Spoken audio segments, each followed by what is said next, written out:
the bargain bin for Sunday, the 18th of October. So, as we normally do, we kick off with Epic Games. This week, Amnesia: A Machine for Pigs is free this week, same as Kingdom New Lands, which has previously been free. Next week, we've got sequels, Costume Quest 2 and Layers of Fear 2 free. So not like necessarily really heavy hitters recently, but what they do normally is some really crazy stuff around Christmas. So yeah, just keep your eye out for that kind of stuff as we lead into Christmas. I wouldn't be surprised if they do a daily thing as they did last year. Costume Quest 2 is good, so pick that up definitely. Oh, cool. Wow, I always pick up every single game.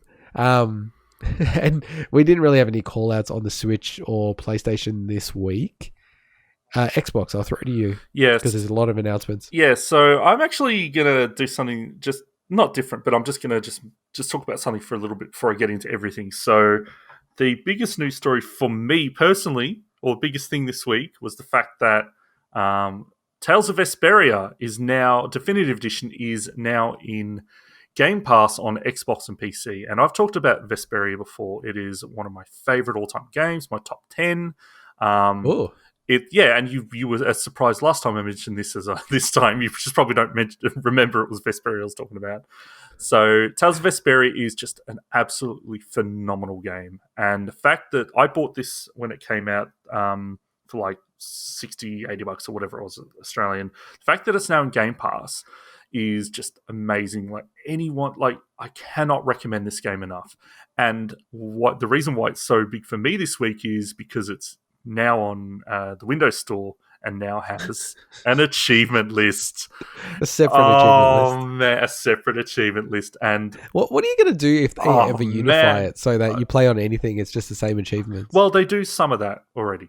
Yeah. So, but the thing is, this game is a beast. So the first time I beat all the achievements in the first, because there's 3 other versions, took me 180 hours to do. And the thing is, and I definitely got that quicker the second 2 times I did it. Like, Definitive Edition has more to it as well, so I had to figure that out. But I actually devised an entire gigantic tracker for the Definitive Edition that... So when it came out, Definitive Edition includes the PS3 content. Tales of Vesperia originally came out on Xbox 360, then got ported to PS3, and they had additional content, characters and stuff. So when the Definitive Edition came out, all my past information I had to track how to complete this game, because there's a lot going on in this game for the completion, was all outdated and all wrong. So I had to get the Japanese Tales of Vesperia list, and so my tracker is all like half of it in Japanese, is like spreadsheets, there's thousands of rows tracking all the items and monsters, and I'm like, I did all that work, and now when this came in, I'm like, I've got it all set up. I'm ready to go. I'm so wrapped. So anyone, I cannot recommend this game enough. So just wanted to really call that out. But there's actually... Look, to be honest, I've heard other podcasts where they talk about this game. It's kind of a weird game for me because so good. It obviously didn't break through like the mainstream consciousness. Because I don't know, I just don't really hear about it, but I do hear about it. So it was a big release when it came out, but it kind of did get lost in the annals a bit. There's been lots of Tales games since. None have actually come to Xbox. Bit of a hidden gem, you'd say, a hidden gem. Yeah, it's weird. This was actually Definitive Edition was announced at the Xbox E3 conference of all things. Like, that was a weird thing to see. Like, I was super pumped, but everyone else was like, "Oh, that's weird." Yeah, I mean, the game has sold 1.5 million total. Yeah, when you include all versions, all ports, remasters, everything. So it's That's pretty low. One thing I'll say as well is that it has easily the best main character of any RPG I've ever played. And I've played a lot. Oh, yeah. Okay, right. Oh, yeah. Wait a second. Easy. This is the second best RPG player in the world saying this main character is the best main character in RPG. That's huge. For me, because... How have you not been pitching them as a Smash character? Well, people want Lloyd from Symphonia. Lloyd. Oh, yeah. I've heard a lot of people say that. Yeah. So it's odd because he's different. He's and he's voiced by Troy Baker as well, which is cool. The weird part though is that is it Yuri? Is that Yeah, right? Yuri. So the weird part Okay, is so you're going for Yuri. This is your dream character.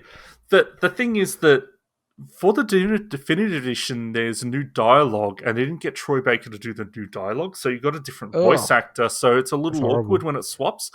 They tried, but Troy Baker actually said that he never got asked to do those new lines, which is weird. But I mean, he's a big voice actor, so that's probably why. But They don't want to pay him. yeah.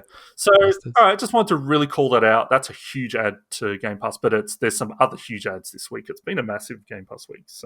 It has actually, yeah. So Age of Empires 3 Definitive Edition is now available on PC, which I might actually give that a shot. I own Age of Empires 3, but it's all on DVDs, so I can't play them.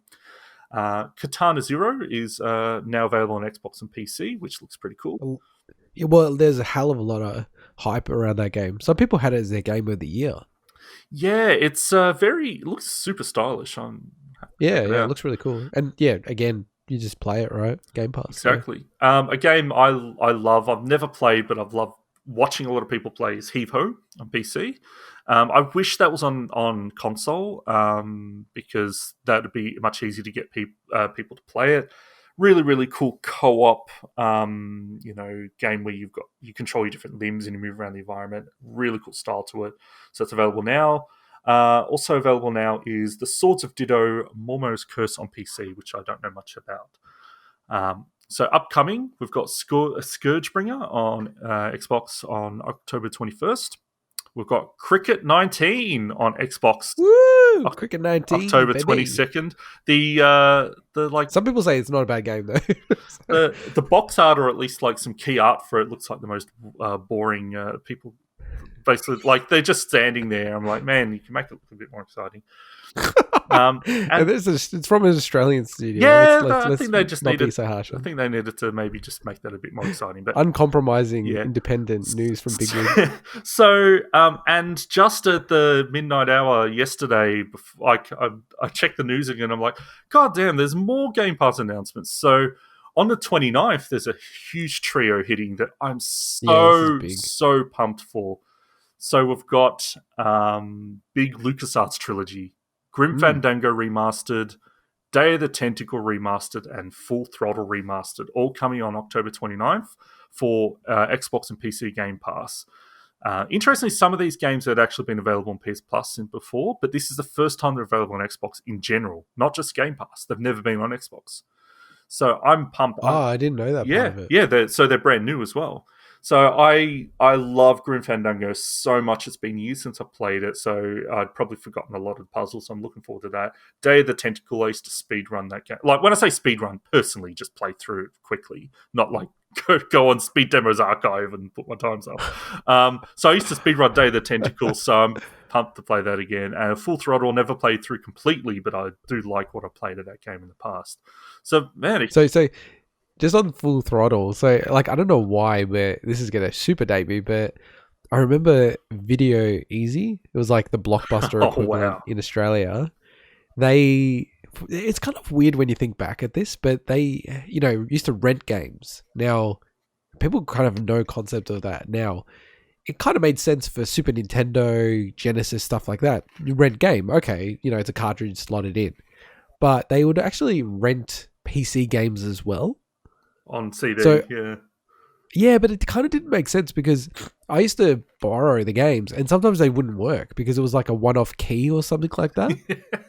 And then they'd still put it up on the shelf. It's like so bizarre. So the one game I always wanted to play just because of the box art was Full Throttle. Like they had the limited edition, which was the extra wide big box. And I don't know, just it's back in the day where box art was like huge. It just looked so sick. I was like, damn, I really want to borrow this game. But for whatever reason, it was more expensive to borrow. And I just didn't know anything about the game. But I kind of wish I had borrowed it because it was, a really great game from all accounts. So a friend of ours is actually a huge fan of it, and he introduced me to Full Throttle. And it's got, because I really like that they've also got like the actual motorbike sections in it as well as the actual point and click. I love LucasArts games so much. And I'm so happy. I was so happy when they did the remakes of Monkey Island 1 and 2, and I hope that someday they do a remaster of the number 3 as well. That's my favorite Monkey Island. So all right, so with all these being added, we do have some that are leaving Game Pass. So on October 30th, we've got Afterparty leaving on Xbox console. We've got Lego Star Wars 3, which is a backwards compatible game. The Clone Wars, that's leaving as well. Rise and Shine, which is a pretty cool, I think it's like a run and gun on Xbox. And on Xbox and PC, we've got Tacoma leaving, and we've got Lord of the Rings adventure card game leaving. Ah, damn. Yeah, you, that huge Lord of the Rings buff. Well, Tacoma is a very short game. It's supposed to be pretty decent. I've got it. That's definitely a game that you could crack on, get through in like a few days. So, if you haven't played that game, you definitely want to play it. I would crack into that now. Yeah, no, it's very good. Like, it's a really funny thing with Game Pass. Like, I'm always on the border of getting it. I think especially now that the strategy is to have a lot of PC stuff early.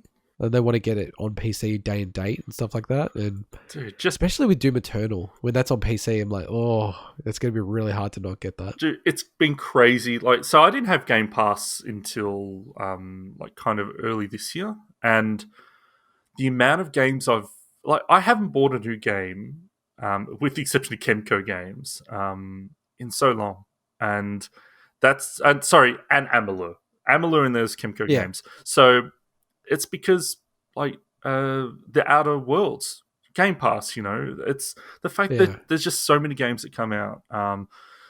We've almost become the Game Pass subscription podcast, and I kind of want. I think it's genuine, the fact that if you do play a lot of games, you're gonna get, no doubt you're gonna get your money's worth. There's no question. Oh yeah. That's it's more the case of like Netflix. If you don't watch it, that's when you lose value. Yeah.